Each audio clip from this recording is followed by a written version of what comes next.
যে খবরের দিকে শুরুতেই নজর রাখবো, কলেজের মধ্যে পড়ুয়াকে গণধর্ষণের অভিযোগ, নির্যাতিত ছাত্রীর মেডিকেল রিপোর্টে যৌন হেনস্থার ইঙ্গিত, অভিযুক্তদের ফোন থেকে নির্যাতনের ভিডিও পেয়েছে পুলিশ। আলিপুর আদালতে নির্যাতিত ছাত্রীর গোপন জবানবন্দি।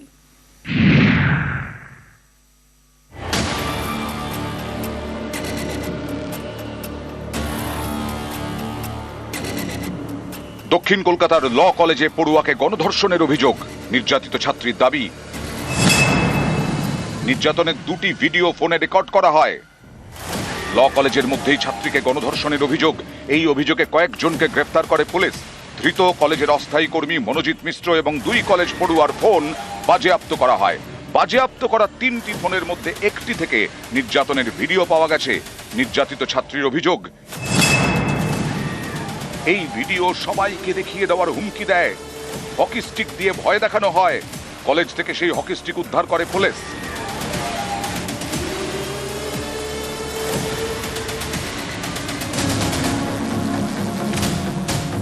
কলেজে ছাত্রীকে গণধর্ষণের অভিযোগ, নির্যাতিতার মেডিকেল রিপোর্টে যৌন হেনস্থার ইঙ্গিত। মেডিকেল রিপোর্টে গলা এবং ঘাড়ে আঁচড়ের দাগের উল্লেখ, বুকেও আঘাত। মেডিকেল রিপোর্টে যৌনাঙ্গে আঘাতের উল্লেখ। এরপর মেডিকো লিগ্যাল টেস্ট করেন ফরেনসিক মেডিসিনের বিশেষজ্ঞরা।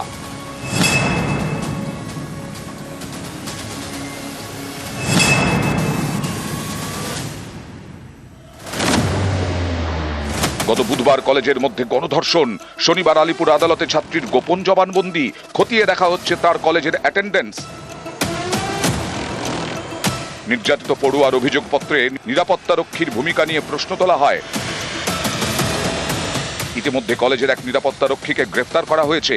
এই ঘটনায় আর কারা কারা রয়েছে তা জানতে কলেজে থাকা সিসি ক্যামেরার ফুটেজ খতিয়ে দেখছেন তদন্তকারীরা। ইউনিয়ন রুম এবং গার্ড রুমের সামনে নতুন করে সিসি ক্যামেরা বসানো হয়েছে। শুক্রবার দক্ষিণ কলকাতার ল কলেজে যান পুলিশ কমিশনার মনোজ ভার্মা।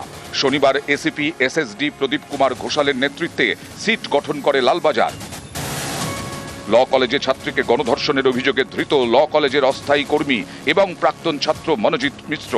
এছাড়া দুই কলেজ পড়ুয়া জায়েব আহমেদ এবং প্রমিত মুখোপাধ্যায়কেও গ্রেফতার করে পুলিশ। শনিবার কলেজের নিরাপত্তারক্ষী পিনাকি বন্দ্যোপাধ্যায়কে গ্রেফতার করা হয়। ধৃতদের 1 জুলাই পর্যন্ত পুলিশ হেফাজতের নির্দেশ আলিপুর আদালতের। নিউজ 18 বাংলা। দক্ষিণ কলকাতার ল কলেজে গণধর্ষণের পর আলোচনায় অপরাজিতা বিল। গত সেপ্টেম্বরে এই বিল পাস হয় বিধানসভায়, কিন্তু এই বিলে ধর্ষণের সাজা ফাঁসি। এই বিল এখনো আইনে পরিণত হয়নি, আর এই নিয়ে কেন্দ্রকে নিশানা তৃণমূলের। পাল্টা বিজেপির জবাবে রাজনীতির হাওয়া গরম। ধর্ষণের মতো অপরাধের ফাঁসির সাজা, এমনই বিল নিয়ে আসে রাজ্য সরকার। গত বছর তা বিধানসভায় পাস হয়, নাম অপরাজিতা উইমেন অ্যান্ড চাইল্ড বিল। সেই বিল আইনে পরিণত হয়নি। অপরাজিতা উইমেন অ্যান্ড চাইল্ড বিলে ধর্ষণের অপরাধে ফাঁসির সাজা, ফাঁসির সাজার পাশাপাশি জরিমানার বিধানও রয়েছে। জরিমানার টাকায় নির্যাতিতাকে ক্ষতিপূরণ দেওয়া হবে। নির্যাতিতার মৃত্যু হলে তার পরিবার সেই টাকা পাবে। এই ধরনের অপরাধের বিচার হবে ফাস্ট ট্র্যাক কোর্টে। ধর্ষণের তদন্তে তৈরি হবে অপরাজিতার টাস্ক ফোর্স। দ্রুত তদন্ত শেষ করে বিচারের ব্যবস্থা করতে হবে। নির্দিষ্ট সময়ের মধ্যে তদন্ত শেষ না হলে শাস্তির মুখে পড়তে পারেন টাস্ক ফোর্সের সদস্যরা। কেন্দ্রের ভারতীয় ন্যায় সংহিতা এবং ভারতীয় সুরক্ষা সংহিতার বেশ কিছু ধারায় সংশোধনী আনা হয়েছে এই বিলে। বিধানসভায় পাস হলেও এই অপরাজিতা বিল আইনে পরিণত হয়নি। নিয়ম অনুসারে বিধানসভায় বিল পাস হলে তা অনুমোদনের জন্য রাষ্ট্রপতির কাছে পাঠান রাজ্যপাল। বিলের বিষয়ে সম্পর্কিত বিভিন্ন মন্ত্রকের মতামত নেওয়া হয়। সংশ্লিষ্ট মন্ত্রকের সবুজ সংকেত পেলেই রাষ্ট্রপতি সেই বিল অনুমোদন করেন। রাষ্ট্রপতির অনুমোদন অর্থাৎ সই ছাড়া কোনো বিল আইনে পরিণত হয় না। অপরাজিতা বিলের সঙ্গে কেন্দ্রীয় স্বরাষ্ট্র মন্ত্রক জড়িত। জানা গেছে সেই মন্ত্রকেই অপরাজিতা বিলের ফাইল রয়েছে। তাদের পক্ষ থেকে এই বিল নিয়ে রাষ্ট্রপতি ভবনে কিছুই জানানো হয়নি। গত বছরের 9 অগাস্ট আরজি করে মহিলা চিকিৎসকের ধর্ষণ, খুন, এ নিয়ে চারদিক তোলপাড়। সেই পরিস্থিতিতে পশ্চিমবঙ্গ বিধানসভায় Aparajita women and child bill pass হয়। সেটা ছিল 23 সেপ্টেম্বর। এবার কসবার ল কলেজে ছাত্রীকে গণধর্ষণের ঘটনার পর ফের আলোচনায় অপরাজিতা বিল। তৃণমূলের অভিযোগ, কেন্দ্রের ঢিলেমিতেই এই বিল আইনে পরিণত হচ্ছে না। এইটা চলতে পারে না, এটা হতে পারে না। আবার একটা অপরাধ হবে, রাজনীতি প্রবেশ করবে। আসুন না আলোচনাটা এইভাবেই হোক যে অপরাজিতা বিল যেটা আমাদের বিধানসভা, পবিত্র বিধানসভায় পাশ হয়ে গেছে 10 মাস আগে সর্বসম্মতভাবে, মেয়েদের পক্ষে বিল, অপরাধ হলে কঠিন শাস্তি, মৃত্যুদণ্ডও হতে পারে। কে আটকে রেখেছে? এটা মানুষের কথা, তাদের দাবি অপরাজিতা বিল আইন হোক। কেন বিল হিসেবে রয়েছে? কারণ ভারতীয় জনতা পার্টি আটকে রেখেছে। কিসের অপরাজিতা বিলের কথা বলছেন? আমরা বিধানসভার মধ্যেও প্রশ্ন তুলেছিলাম যে ফাস্ট ট্র্যাক কোর্ট এই ধরনের ঘটনার আজ অবধি সেগুলো কার্যকরী করেননি। এই ধরনের অত্যাচারিত নির্যাতিত মহিলাদের জন্য তার হোলিস্টিক ডেভেলপমেন্ট, তার যে ট্রমা হয়েছে সেটাকে আটকানোর জন্য ওয়ান স্টপ সেন্টার মাননীয় প্রধানমন্ত্রী করেছেন। আপনি এখানে কার্যকরী করতে দেননি, লাগু করতে দেননি। অপরাজিতা বিল জীবনেও আসবে না। যেখানে ভারতীয় ন্যায় সংহিতা রয়েছে, আপনি আলাদা করে পশ্চিমবঙ্গের জন্য আলাদা নিয়ম করবেন, তার জন্য আপনার বিচার দিতে অসুবিধা হচ্ছে। কাকে বোকা বানাচ্ছেন? নিউজ 18 বাংলা। ডাকাতি করতে গিয়ে পাকড়াও। উত্তর দিনাজপুরের গোয়ালপুকুরে ডাকাতির ছক বানচাল। ডাকাতি করে পালানোর সময় পাকড়াও এক ডাকাত দলকে ধাওয়া করে পাকড়াও স্থানীয়দের।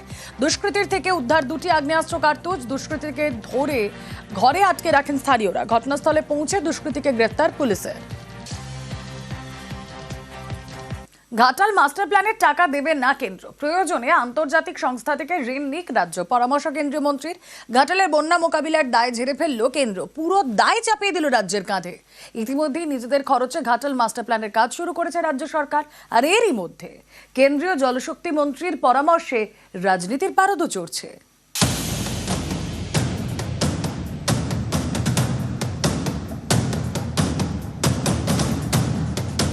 বর্ষা, অতিবৃষ্টি কিংবা ডিভিসি ছাড়া জল, বারবার বানভাসী পশ্চিম মেদিনীপুরের ঘাটাল। প্রতি বছরই দুর্ভোগ। ঘাটাল এবং সংলগ্ন বিস্তীর্ণ এলাকার জল যন্ত্রণা কাটাতে ঘাটাল মাস্টার প্ল্যান। 82 সালের সেই প্রকল্পে কেন্দ্র সায় দিলেও আজ পর্যন্ত 1 টাকাও দেয়নি। এ নিয়ে বিতর্কও কম হয়নি। গত বছরে রাজ্য সিদ্ধান্ত নেয় ঘাটাল মাস্টার প্ল্যান বাস্তবায়িত হবেই। এবার কেন্দ্রীয় জলশক্তি মন্ত্রী CR পাটিল জানিয়ে দিলেন, ঘাটাল মাস্টার প্ল্যানের জন্য রাজ্যকে কোনো টাকা দেওয়া হবে না। আন্তর্জাতিক সংস্থা থেকে ঋণ নিয়ে প্রকল্প বাস্তবায়িত করুক পশ্চিমবঙ্গ সরকার। पश्चिम बंगाल के सरकार को हमारे मंत्रालय से बोला गया है कि आप कहीं से फंड लेना चाहते हो तो वहाँ पर हम सपोर्ट करेंगे। वर्ल्ड बैंक से लेना चाहे और कोई जगह से लेना चाहे तो उसको सपोर्ट करेंगे। লোন নিতে হবে কি হবে না সেটা তো আমরা ঠিক করব। এটা বিশ্ব ব্যাংক লোন দেবে, কিন্তু বিশ্ব ব্যাংকের কাছে লোন নেওয়ার অনুমতিটা দেবে কেন্দ্রীয় সরকার। আজও অবধি কেন্দ্রীয় সরকার সেই অনুমতিটাই দেয়নি। ঘাটালের মানুষকে আশ্বস্ত করে বলতে পারি, ঘাটাল মাস্টার প্ল্যান হচ্ছে, হবে। আর বিজেপির এই মিথ্যাচারটা বুঝে নিন, দেখে নিন। জল যন্ত্রণার মোকাবিলায় নিজেদের খরচে ঘাটাল মাস্টার প্ল্যানের কাজ শুরু করে রাজ্য সরকার। 1550 কোটি টাকা বরাদ্দ করে। এবছর বাজেটে 500 কোটি মঞ্জুর করা হয়। রাজ্য সরকারের উদ্যোগে ঘাটাল মাস্টার প্ল্যানের কাজ সবে শুরু হয়েছে। নদী খাল সংস্কার হচ্ছে, অনেক জায়গায় নতুন খাল কাটা হচ্ছে, তৈরি হচ্ছে স্লুইস। এরই মাঝে বৃষ্টিতে ফের জলমগ্ন হয় ঘাটালের বিস্তীর্ণ এলাকা। এ নিয়ে রাজ্য সরকারকে কটাক্ষ করতে শুরু করেন বিজেপি নেতারা। গত মঙ্গলবার এক্স হ্যান্ডেলে লকেট চট্টোপাধ্যায় লেখেন, 2022 সালের 26শে জুন আনুষ্ঠানিকভাবে ঘোষণা করা হয়েছিল যে কেন্দ্রীয় সরকার 1,500 কোটি টাকার ঘাটাল মাস্টার প্ল্যান অনুমোদন করেছে পশ্চিমবঙ্গ সরকারকে, যা এই অঞ্চলের কমপক্ষে 10টি প্রধান নদীর তীরে নদী খনন এবং বাঁধকে মজবুত করার লক্ষ্যে একটি বিস্তৃত প্রকল্প হবে। কেন্দ্র 60% তহবিল দেওয়ার প্রতিশ্রুতি দিয়েছে, বাকি 40% রাজ্য বহন করবে। কিন্তু আসল প্রশ্ন হলো, কেন পশ্চিমবঙ্গ সরকার কেন্দ্রীয় অনুমোদন পাওয়ার পরেও প্রকল্পটি এগিয়ে নিয়ে যেতে অস্বীকার করছে? কারণ সামনে কোনো নির্বাচন ছিল না এবং এতে রাজনৈতিক লাভ নেওয়া যায়নি বলেই কি? বন্যা মোকাবিলায় ঘাটাল মাস্টার প্ল্যানের দাবি দীর্ঘদিনের। 1982 সালের 10ই ফেব্রুয়ারি ঘাটাল মাস্টার প্ল্যানের শিলান্যাস হয়, কিন্তু শিলান্যাসী সার শুরুর পরেই বন্ধ হয়ে যায় কাজ। 2015-র 25শে মে প্রস্তাবিত প্রকল্পে ছাড়পত্র দেয় জল শক্তি মন্ত্রক। প্রথম পর্যায়ে প্রায় 1215 কোটি টাকা খরচ ধরা হয়, কিন্তু তারপরে আর জল গড়ায়নি। বারবার ঘাটাল জলে ভেসেছে। এরই মাঝে ঘাটাল মাস্টার প্ল্যানের দায় ঝেড়ে ফেলল কেন্দ্রীয় সরকার। ঘাটাল ভাসী হিসাবে আমার আবেদন, যাতে রাজনীতির ঊর্ধ্বে এই ঘাটাল মাস্টার প্ল্যান হোক, কেন্দ্র রাজ্য সরকারের পাশে দাঁড়াক। কেন্দ্র দিলে তবে তো ভালো তাড়াতাড়ি উঠবে জিনিসটা। ওইটা যদি একজনের উপরে চাপ পড়ে তাহলে বিশাল চাপ হয়ে যাচ্ছে না। আমি আবেদন করব কেন্দ্র যাতে রাজ্যের সঙ্গে সহমত হয়ে মাস্টার প্ল্যানটা করুক, ঘাটালবাসীকে মুক্তি দিক বন্যার এলাকা থেকে। আপনি জমি দেবেন না, 14টা বছর কি করছিলেন? বারবার জমি চেয়েছে, জমি দেননি, এবং তারপরে সাহায্য করতে চেয়েছে। আর কয়েকটা মাস বাকি, এখন আপনি নিজের ঋণ নিয়ে করুন। এবার আপনাদের দায়িত্ব, আর তো কয়েকটা মাস বাকি। ডবল ইঞ্জিনের সরকার আসুক, ঘাটাল মাস্টার প্ল্যান আমরাই করে দেবো। হলো আমরা জমি দিই না, জমির পর জমি, তারপরেও যদি কেউ বলে জমি দিই না, তাহলে তো কি আর বলা যায়? আমাদের দেবে সেই টাকাটা যুক্তরাষ্ট্রীয় কাঠামোতে দেবার কথা। এটাই তো সংবিধান। সেই সংবিধানকে একটা বৃদ্ধাঙ্গুষ্ঠী দেখে যদি কোনো মন্ত্রী বলেন এই ধরনের কথা, কোথা থেকে ঋণ নেব না ঋণ নেব, এটা তো কারুকে আমাদের নির্দেশ দিতে পারেন না উনি। নিউজ 18 বাংলা। আবারও বঙ্গোপসাগরে নিম্নচাপের মেঘ, আর এর জেরে রবিবার থেকে মঙ্গলবার পর্যন্ত দক্ষিণবঙ্গের একাধিক জেলায় ভারী থেকে অতি ভারী বৃষ্টির আশঙ্কা। আলিপুর আবহাওয়া দপ্তরের পূর্বাভাস, ভারী বৃষ্টি হবে উত্তরবঙ্গেও।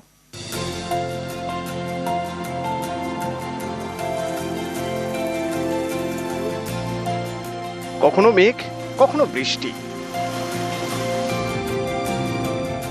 সল্টলেক, বসিরহাট, কলকাতা, বৃষ্টিতে স্বস্তি, বৃষ্টি থামলেই অস্বস্তি। আলিপুর আবহাওয়া দপ্তর জানিয়েছে, বঙ্গোপসাগরে নতুন করে তৈরি হয়েছে ঘূর্ণাবর্ত, যা আগামী রবিবারের মধ্যে নিম্নচাপে পরিণত হওয়ার প্রবল সম্ভাবনা। এর জেরে দুর্যোগের আশঙ্কা। রবিবার থেকে মঙ্গলবারের মধ্যে দক্ষিণবঙ্গে ভারী থেকে অতি ভারী বৃষ্টি হতে পারে। দক্ষিণ 24 পরগনা, পূর্ব পশ্চিম মেদিনীপুর, ঝাড়গ্রাম, পুরুলিয়া এবং বাঁকুড়ায় অতি ভারী বৃষ্টির সতর্কতা। সোম এবং মঙ্গলবার কলকাতা সহ দক্ষিণবঙ্গের প্রায় সব জেলাতেই ভারী বৃষ্টির সম্ভাবনা। দক্ষিণে মেঘ বৃষ্টির খেলা। বুধবার পর্যন্ত উত্তরের 5 জেলাতেও বৃষ্টির পূর্বাভাস। একটা আপার এয়ার সার্কুলেশন ফর্ম করেছে দক্ষিণ বাংলাদেশ এবং তার পার্শ্ববর্তী ওয়েস্ট বেঙ্গলের ওপরে। এই যে আপার এয়ার সার্কুলেশন, সেখান থেকে শুরু করে মধ্যপ্রদেশ পর্যন্ত একটা নিম্নচাপ অক্ষরেখাও ফর্ম করেছে।